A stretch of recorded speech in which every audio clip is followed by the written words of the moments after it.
It's Talk Erie and the Joel Natale Show, live from our Kingdom Financial Group studio here at 5th and State, also live on YouTube and Facebook.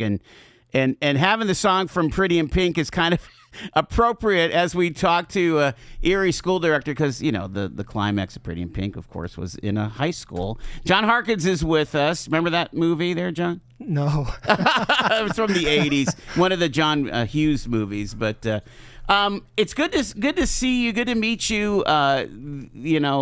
We were kind of reflecting back about those times that they made the strategic decision to consolidate schools. But I want to roll back first, and I want you to kind of share your story, because you've been on the board. Has it been over 40? Is it? It's over 40, but maybe right around 50, and I can't. Is it right? Wow. Yeah, and the reason I don't know exactly is it's been interrupted a couple times. Okay. I got thrown out once. I walked away once. Yeah. And there was something else that happened. But anyway, it would be something like 52 minus 2 or 3 years. So it's okay. That's right amazing. 50 years on the school board. And in those times when I wasn't there, I was paying attention. I would imagine so. And is there any relation between you and Pat Harkins? He's my baby brother. He's your baby brother. I don't really see the resemblance, but that's okay. You know, he's better looking. Okay, there you go. All right. So again, the Harkins name, you know, Bernard Harkins, is that your dad or uncle? Yes. Okay. Again, famous name here in Erie.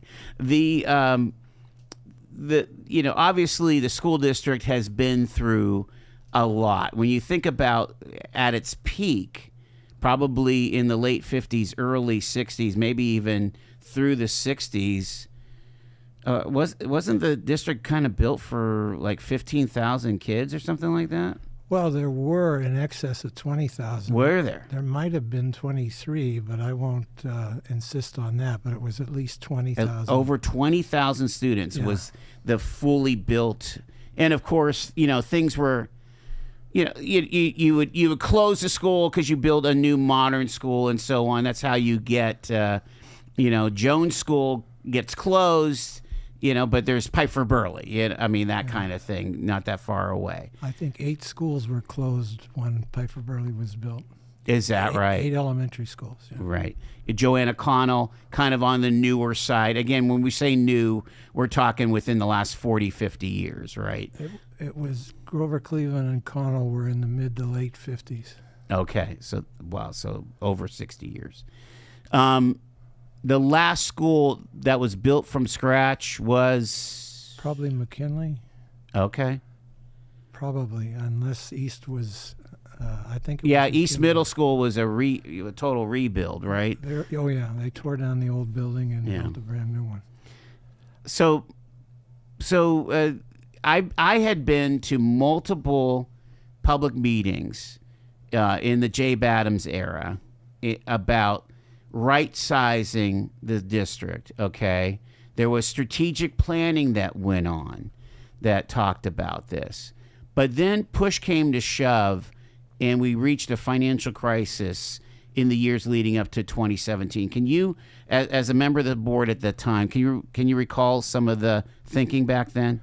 Well, in 2010, there was a colossal shift in state funding to all school districts. A new governor got elected in 2010, and in 2011, he cut $1 billion with a B dollars out of state education funding K-12. The basic ed and that subsidy hit us harder because we were an urban district, and without a high-valued tax base, we could not rely ever on the property tax to fund what we needed to do. So the demands of an urban school district, the needs of the urban kids are much greater than the suburbs, and the suburbs have higher property values. And then the politics in Harrisburg shifted to kind of give those people a break, or at least treat everybody the same, and we weren't the same. But 2010 started a momentum that got worse, because even though Harrisburg would say they kept increasing the funding, they had already started from that big cutback, and they weren't meeting inflation, rising costs adequately. And so in the years between 2011 and 2017, we started to fall behind. And at one point early on there, we were $26 million out of balance. Wow. And by 2017, it reached an acute stage. And in that spring, we were pushing the state legislature for help, and they weren't very willing, or they weren't responsive to us. And they did what they always do. They string out their budget to the last minute. I don't know whether that was one of those years where they went months beyond the deadline. But they had the same deadline we do, and they ignore it and hold us to ours, and we have no choice but to obey it. So in late June, I think it was, of that year, we had to make a decision in a short amount of time. And the community, there was a lot of drastic things suggested, but the community coalesced around closing 2 high schools, putting all the students into Erie High, calling it Erie High, and constituencies like the Teachers Union and others had said, we'll roll up our sleeves and do our best to make this work. Well, we didn't want to do it as a board, but we were put in that circumstance. And well, at one point, do you remember the conversation went to, well, maybe we shouldn't even have a high school, and we'll send our high school students yes. I'm glad you remembered, to the county. Yeah. And the county superintendents were like, "Wait a second, we're not that well heeled to be able to handle all this." You're on it. I'm glad you brought it Yeah. up, because I bring it up and people looked at me like I'm making it up. But that No. was the case. That was a moment that I definitely remember. And once that happened, then those county people got on the phone to Harrisburg, Yeah. and things moved. So it was the following year that we got, a little bit of a break, but not enough. Anyway, we were put in that situation, made that decision under immense financial pressure and the shrinking amount of time that we had to make it in. And so we got to where we were. Fast forward to getting the break we got when we got the extra $14 million, which would continue annually. That was a good step in the right direction, but it was way less than we were entitled to, should have been, and were led to believe that we would get. It was about half as much. Let's make sure people understand why you make that determination, because there's 2 different things that are part of state funding of education in Pennsylvania. One is the hold harmless conditions, where basically a school district was kind of frozen in time, especially like small districts that are relatively rich could not get less money after a certain date.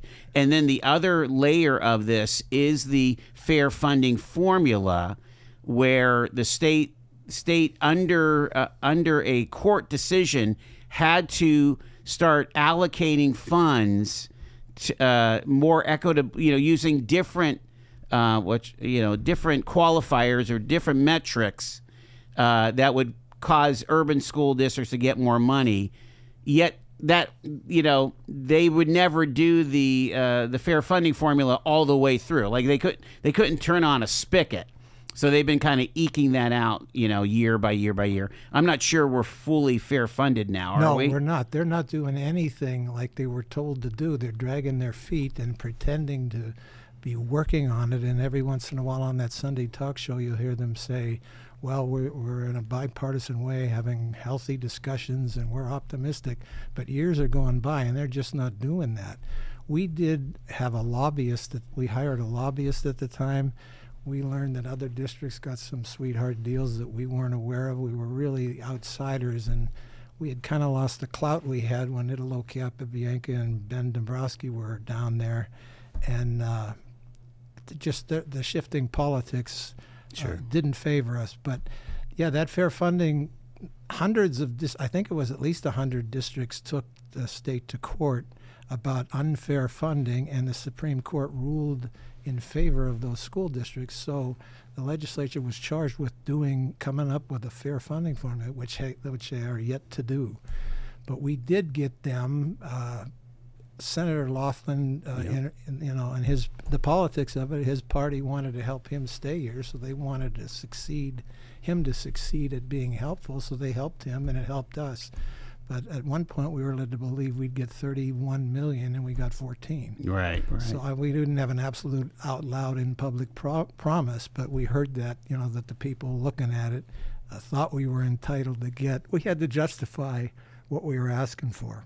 So, roll forward to 9 years ago, 2017, the decision is made, and the community came together to say this is probably the best case solution right now is to, make the two high schools, East and Strong Vincent, into middle schools, and because we had also lost Roosevelt at the time, and then just consolidate everybody except for the students at Collegiate to go to Erie High, and it boosted. What was the attendance at that point? Like close to 3,000 students at Erie High, right? More like 22. Oh, something. Okay. I'm overstating it then. Well, I'm not sure what it is now, but I think it's like 1850. Yeah, it has declined. Yeah. But it was done in a hurry without any planning. We didn't have time to plan. There was no evaluation of the impact it would have educationally. People tended to, not just school district people, but the community tended to think, well, you got this many empty rooms and seats, and you got this many students. It's simple. Put them there. That's just not any way to make an educational decision, and that's what happened. We had no choice, but I'm here today because the trend in the last at least 3 years has been that we've gotten some relief at budget time from the state. We've gotten a few extra $1 million, which we began to put into building renovations because they were long neglected. And then we put a big chunk of money that we got into boosting teacher salaries because teachers were becoming less available, new teachers, and other districts were competing for them. And in our McDowell, Fort LaBeouf, and surrounding districts were able to pay their teachers more. And so we would hire a young teacher, and they'd have a couple of good years, and then they'd leave us to go to one of those districts. You go to Fairview and make more money, yeah. So we put that money there. But now we've still got some building projects to do. But if that trend continues, and there's no guarantee that it will, that whole political thing can go in another direction at any time. But the trend has been to help us. And I just said that since it's trending that way and we're under less pressure than we were 9 years ago, we should revisit what was decided 9 years ago minus that pressure and see if we would still do the same. If it turns out we would, terrific. Well, at least we would have considered it without that pressure and given it some thought. So what did you guys talk about last night? I think we can do better. Okay. I just wanted us to revisit it, and the board agreed, and we made the resolution kind of vague to allow the new superintendent to work it in as an assignment along with the other responsibilities she's got to face and has to work on. So we didn't want to turn the district upside down again and have more upheaval and just drop everything and just get full-fledged into this. And we don't want that to create our own pressure. We don't want people to think that next fall their kids are going to go somewhere different than what they've been planning on. We don't have a time frame, but that's good.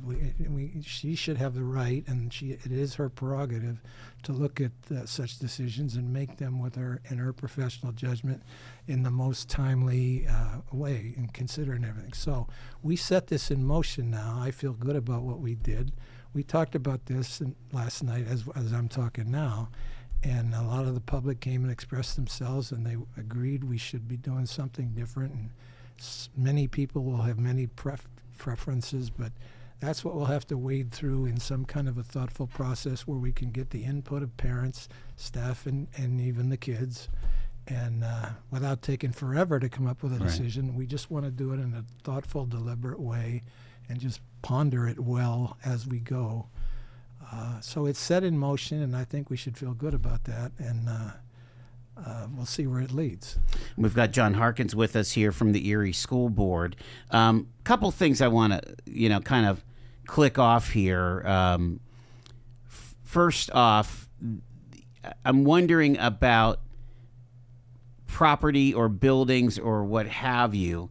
Is there an inventory of buildings that could possibly accommodate? Regrettably, no. We sold off a lot of properties because at the time the state was dealing with us behind the scenes to try to decide what and whether we would get any help from them.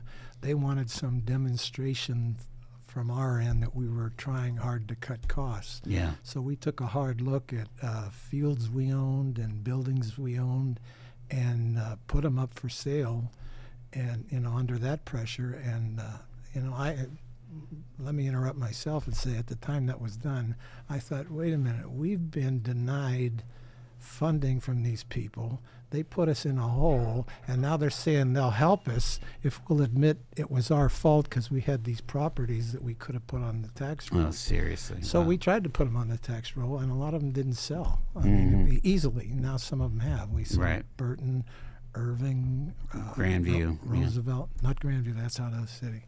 Oh, I'm not thinking of Grandview. What's the one that became Erie Federal Credit Union? Oh, Glenwood. Yeah. Glenwood, I'm sorry. Glenwood, Hamilton. Well, Hamilton was a little earlier, but So we don't have a building.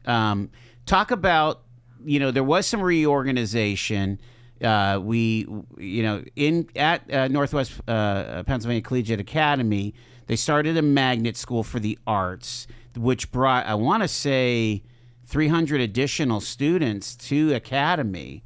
How has that worked out? I mean, well, there was a program in the district called SPAVA, the School for the Performing and Visual Arts, and it got launched pretty well. And then around the time the Collegiate Academy opened as an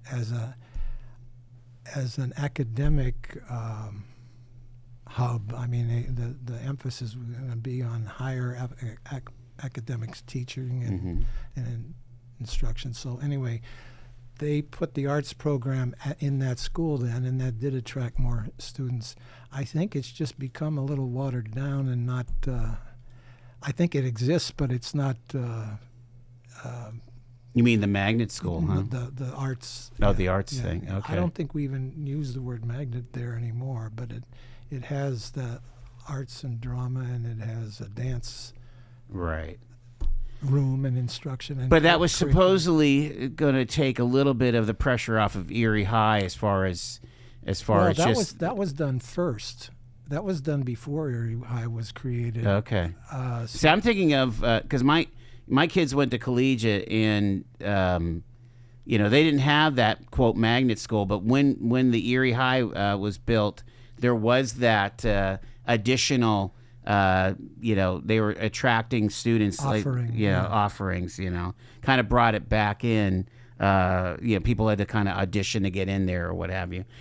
So it sounds like Dr. Gibbs has been empowered to kind of engage a consultant. What else? What do the next 6 to 12 months look like on this issue? Well, again, she's got her hands full getting used to us, and she's knocking herself out to be available to people, and I have nothing but good to say about her. And I actually think her professional experience elsewhere and fresh viewpoint on this, taking fresh eyes to look at our circumstances, is a plus.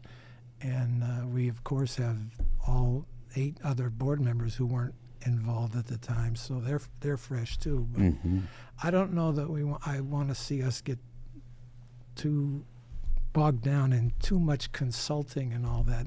I think we just have to work with the community and work it out ourselves. But I saw the board president was on TV saying there may be a need for a consultant, and there may be. Okay. I don't want to be closed-minded about any of it, but I want us to take our time. We're kind of conveying that to her. She seems to agree and see it that way too.